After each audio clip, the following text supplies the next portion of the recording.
हर हर महादेव दोस्तों।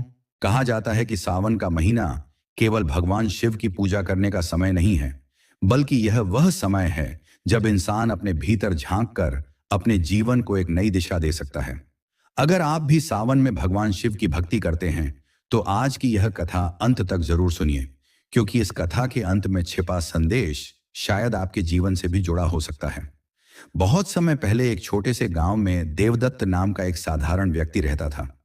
वह भगवान शिव का भक्त तो था, लेकिन उसके जीवन में एक के बाद एक परेशानियां आती जा रही थीं। मेहनत करने के बाद भी उसे सफलता नहीं मिलती थी। घर में छोटी छोटी बातों पर विवाद होता था और उसका मन हमेशा चिंता से घिरा रहता था। वह अक्सर सोचता था कि आखिर उसके जीवन में इतनी परेशानियां क्यों हैं। एक दिन सावन का पहला सोमवार था। गांव के सभी लोग सुबह सुबह शिव मंदिर जा रहे थे। देवदत्त भी मंदिर पहुंचा, लेकिन उसके मन में भक्ति से ज्यादा शिकायतें थीं। उसने शिवलिंग के सामने बैठकर कहा, हे महादेव, मैं इतने वर्षों से आपकी पूजा कर रहा हूं, फिर मेरे जीवन में शांति क्यों नहीं है? मेरी मेहनत का फल मुझे क्यों नहीं मिलता? मेरी परेशानियां कब खत्म होंगी? मंदिर में उस समय कोई दूसरा व्यक्ति नहीं था। देवदत्त कुछ देर तक वहीं बैठा रहा। तभी मंदिर के बाहर से एक वृद्ध साधु अंदर आए। उन्होंने देवदत्त की बातें सुन ली थीं। साधु ने मुस्कुराकर पूछा, तुम भगवान शिव से क्या मांग रहे थे? देवदत्त ने अपनी सारी परेशानियां उन्हें बता दी। तब साधु ने कहा, तुम महादेव से जीवन की परेशानियां हटाने की मांग कर रहे हो, लेकिन क्या तुमने कभी यह पूछा कि इन परेशानियों से तुम्हें क्या सीखना है? देवदत्त उनकी बात सुनकर चुप हो गया। साधु ने कहा, आज सावन का पहला सोमवार है। मैं तुम्हें एक बात बताता हूं। भगवान शिव को केवल जल, दूध, बेलपत्र या फूल चढ़ाने से ही प्रसन्न करने की बात मत सोचो। शिव की भक्ति का असली अर्थ अपने भीतर के अहंकार, क्रोध, लालच और नकारात्मकता को कम करना भी है। देवदत्त ने पूछा, लेकिन मैं यह कैसे करूं? साधु ने कहा, कल सुबह से लगातार 7 दिनों तक इस मंदिर में आना, शिवलिंग पर जल चढ़ाना और हर दिन एक ऐसा काम करना जिसमें तुम्हें किसी दूसरे व्यक्ति की सहायता करनी पड़े। लेकिन याद रखना, किसी को यह मत बताना कि तुम उसके बदले कोई पुण्य का काम कर रहे हो। देवदत्त ने साधु की बात मान ली। अगले दिन वह मंदिर आया। उसने शिवलिंग पर जल चढ़ाया और फिर रास्ते में उसे एक वृद्ध व्यक्ति दिखाई दिया जो भारी सामान लेकर चल रहा था। देवदत्त ने बिना कुछ कहे उसका सामान उठाकर उसके घर तक पहुंचा दिया। वृद्ध ने उसे धन्यवाद दिया, लेकिन देवदत्त चुपचाप वहां से चला गया। अगले दिन उसने गांव के एक गरीब बच्चे को पढ़ने में मदद की। तीसरे दिन उसने एक परेशान पड़ोसी की बात बिना किसी बहस के शांत होकर सुनी। चौथे दिन उसने घर में होने वाले छोटे विवाद में गुस्सा करने के बजाय चुप रहना चुना। पांचवें दिन उसने एक ऐसे व्यक्ति की मदद की जिससे उसकी पुरानी नाराजगी थी। छठे दिन उसने अपने पिता से अपनी पुरानी गलती के लिए क्षमा मांगी। और सातवें दिन जब वह मंदिर पहुंचा, तब उसके मन में एक अजीब सी शांति थी। उसी समय वही वृद्ध साधु फिर मंदिर में आए। उन्होंने पूछा, अब बताओ, तुम्हारी परेशानियां खत्म हुई? देवदत्त ने कुछ देर सोचा और कहा, नहीं महाराज, मेरी सारी परेशानियां अभी भी खत्म नहीं हुई हैं, लेकिन अब मुझे लगता है कि मैं पहले जैसा परेशान नहीं होता। साधु मुस्कुराए और बोले, बस यही तो बात है। तुम भगवान शिव से बाहर की दुनिया बदलने की प्रार्थना कर रहे थे, जबकि महादेव तुम्हें भीतर से मजबूत बनाना चाहते थे। देवदत्त की आंखें भर आईं। उसने शिवलिंग की ओर देखा और पहली बार उसे महसूस हुआ कि भक्ति केवल मांगने का नाम नहीं है, भक्ति अपने कर्मों को बेहतर बनाने का नाम भी है।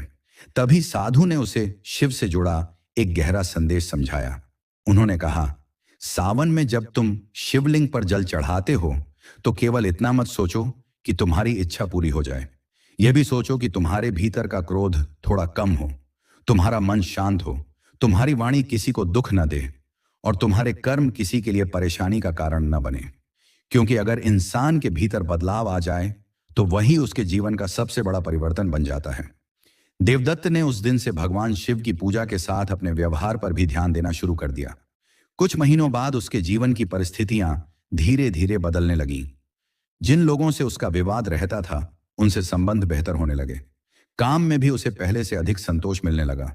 लेकिन सबसे बड़ा बदलाव यह था कि अब वह हर परेशानी में घबराने के बजाय शांत होकर रास्ता खोजता था। एक दिन उसने उसी मंदिर में जाकर साधु से पूछा, महाराज, क्या यह सब भगवान शिव की कृपा से हुआ? साधु ने कहा, भगवान की कृपा को केवल चमत्कारों में मत खोजो। कभी कभी कृपा इस रूप में भी आती है कि इंसान को सही समय पर सही बात समझ आ जाती है। तुम्हें अपनी परेशानियों के बीच अपने कर्म और अपने मन को देखने का अवसर मिला। यही तुम्हारे लिए सबसे बड़ा आशीर्वाद है। देवदत्त ने हाथ जोड़कर शिवलिंग के सामने कहा, ओम नमः शिवाय। उस दिन से उसने एक नियम बना लिया। जब भी जीवन में कोई परेशानी आती, वह तुरंत शिकायत करने के बजाय खुद से 3 सवाल पूछता। क्या मेरी गलती है? क्या मैं इसे सुधार सकता हूं? और क्या मैं इस परिस्थिति में भी किसी के लिए अच्छा कर सकता हूं? धीरे धीरे यही 3 सवाल उसके जीवन की दिशा बन गए। इस कथा का सबसे सुंदर संदेश यही है कि सावन केवल भगवान शिव से अपनी इच्छाएं मांगने का महीना नहीं है। यह अपने जीवन को देखने, अपनी गलतियों को समझने और अपने भीतर अच्छे बदलाव लाने का अवसर भी है। इसलिए अगर आप इस सावन भगवान शिव की पूजा कर रहे हैं, तो शिवलिंग पर जल जरूर चढ़ाइए, श्रद्धा से ओम नमः शिवाय का स्मरण जरूर कीजिए, लेकिन साथ ही अपने व्यवहार में भी एक छोटा सा अच्छा बदलाव जरूर लाइए। किसी जरूरतमंद की मदद कीजिए, किसी नाराज व्यक्ति को क्षमा कीजिए, अपने माता पिता का सम्मान कीजिए और कोशिश कीजिए कि आपकी वजह से किसी को दुख न पहुंचे। क्योंकि महादेव की भक्ति का सबसे सुंदर रूप वही है जिसमें पूजा के साथ इंसानियत भी जुड़ जाए।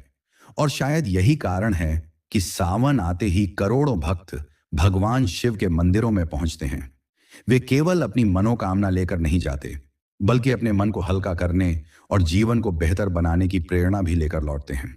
तो इस सावन जब भी शिवलिंग के सामने खड़े हों, एक बार अपने मन से जरूर पूछिएगा, मैं महादेव से क्या मांग रहा हूं और महादेव को अपने जीवन में क्या बदलते हुए देखना चाहता हूं। हो सकता है इस एक सवाल का जवाब आपकी सोच को बदल दे। हर हर महादेव, ओम नमः शिवाय। सवन 2026 में सुनिए एक ऐसी शिव कथा जो भगवान शिव की भक्ति के साथ साथ हमें अपने जीवन को बेहतर बनाने का सुंदर संदेश देती है। इस कथा में छिपा संदेश हमें बताता है कि सच्ची भक्ति केवल भगवान से मांगने में नहीं, बल्कि अपने कर्म, व्यवहार और विचारों को बेहतर बनाने में भी है। अगर आप सावन में भगवान शिव की पूजा करते हैं, तो इस कथा को अंत तक जरूर सुनिए और अपने प्रियजनों के साथ भी साझा कीजिए। हर हर महादेव, ओम नमः शिवाय।